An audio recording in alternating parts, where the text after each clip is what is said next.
Well, you had your wife, you had my mother. And that's something you had. That's wonderful. You had a relationship that began when you were a teenager and ended when you died, because she took care of you and came to visit you till the very, very end, until you didn't even know who she was anymore. She kept you alive till the last moment.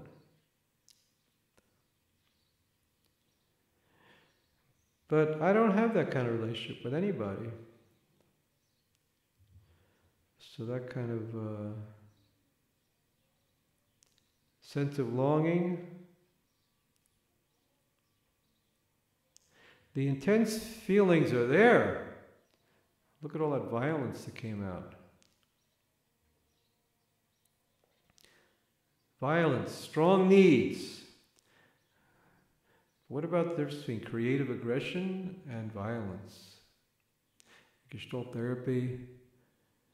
Creative aggression is aggression tied to action.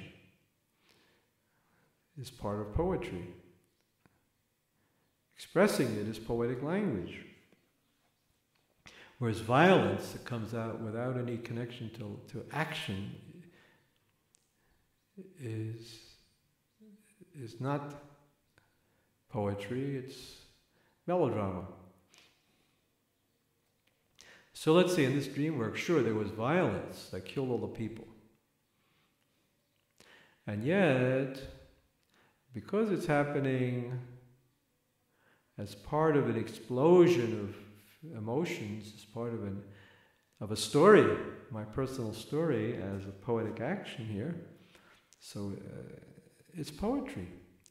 It's just one beat of a dialectical unfolding of my life, my story, my logos, the word, as me as a Merkaba, me as a vessel for the word. So I'm telling, it's storytelling.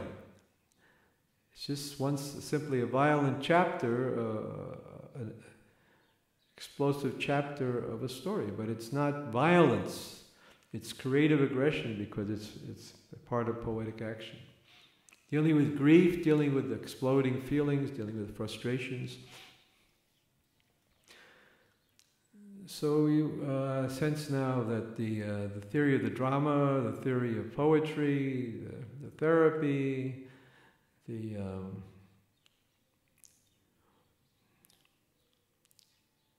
theology, they're all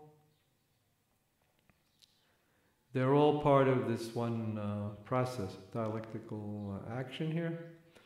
And it's all inductive action, starting with awareness, working on identifications and contact moments here, and awareness, and becoming the things, and going into the beats one after the other, and working my way up the spiral, inductive logic, and that makes it storytelling. Where rather than just telling a story about some murders, some cops, some robbers, some sadistic stuff happening in the movies. Here it's a personal story, not just violence as for violence's sake. You know, watching some stupid James Bond movie or something like that. Where the violence itself and using the media, exploiting the media to give people shocks and everything, that's just serving to sell tickets. But it's not serving to tell the story of human life and human needs.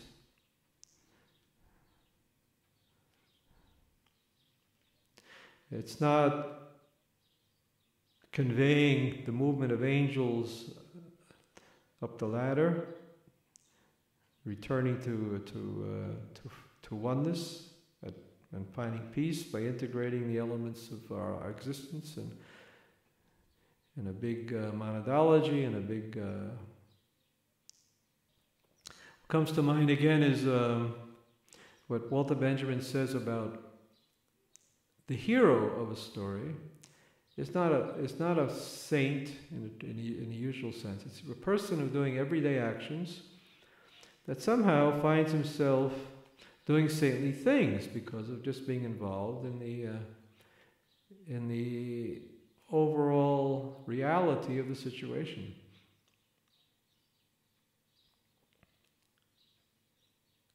So dealing with my father here, wished to get him to say goodbye to him, to give him peace and to give myself peace from that relationship.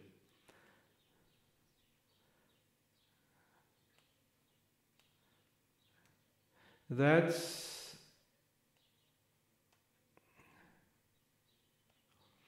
now, if I could relate that to Nachman of Breslov, comes to mind is the idea of the shepherd.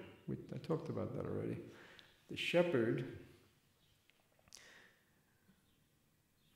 or the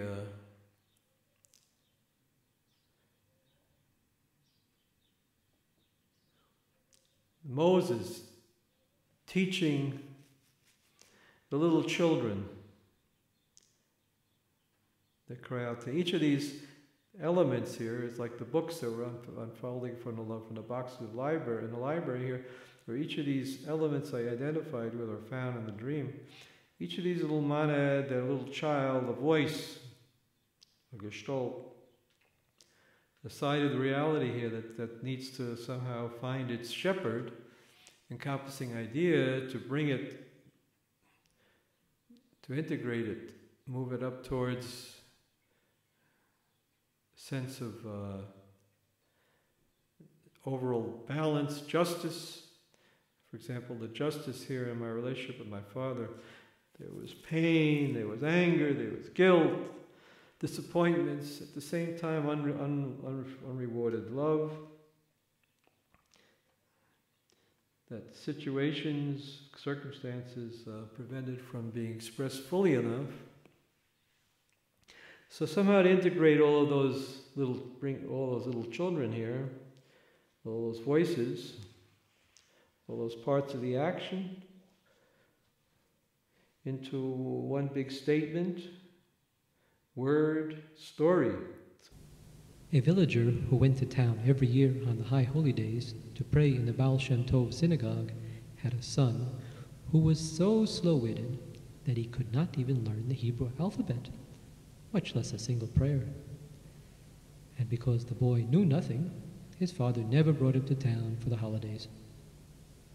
Yet when the boy reached the age of 13 and became responsible for his deeds, his father decided to take him along on the Day of Atonement, lest he stay at home and in his ignorance eat on the holy fast day. And so they set out together, and the boy, who had a little shepherd's pipe on which he piped to his sheep, pocketed it, unbeknownst to his father.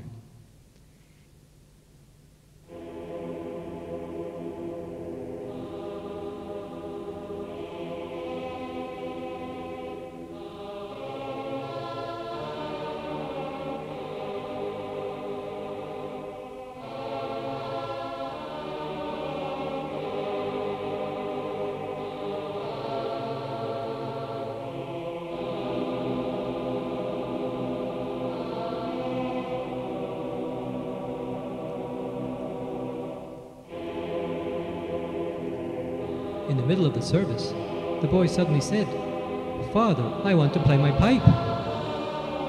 The horrified father scolded his son and told him to behave himself.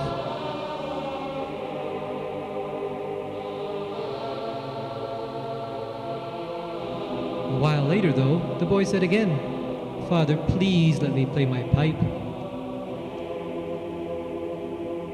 Again his father scolded him, warning him not to dare.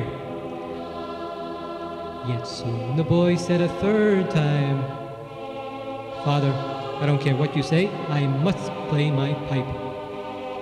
"Where is it?" asked the father, seeing the boy was uncontrollable. The boy pointed to the pocket of his jacket, and his father seized it and gripped it firmly. And so the hours passed, with the man holding on to his son's pocket until the sun was low in the sky and the gates of heaven began to shut, and it was time for the final prayer of the day.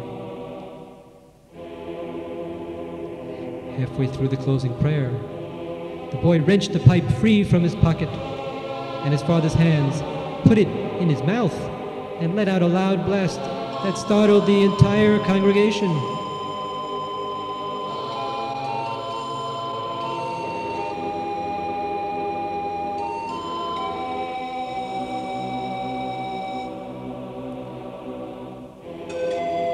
As soon as the Baal Shem Tov heard it, he hurried through the rest of the service as he had never done before. And afterwards he told the worshippers, "When this little babe played his pipe, all your prayers soared heavenward at once, and there was nothing left for me to do but finish up."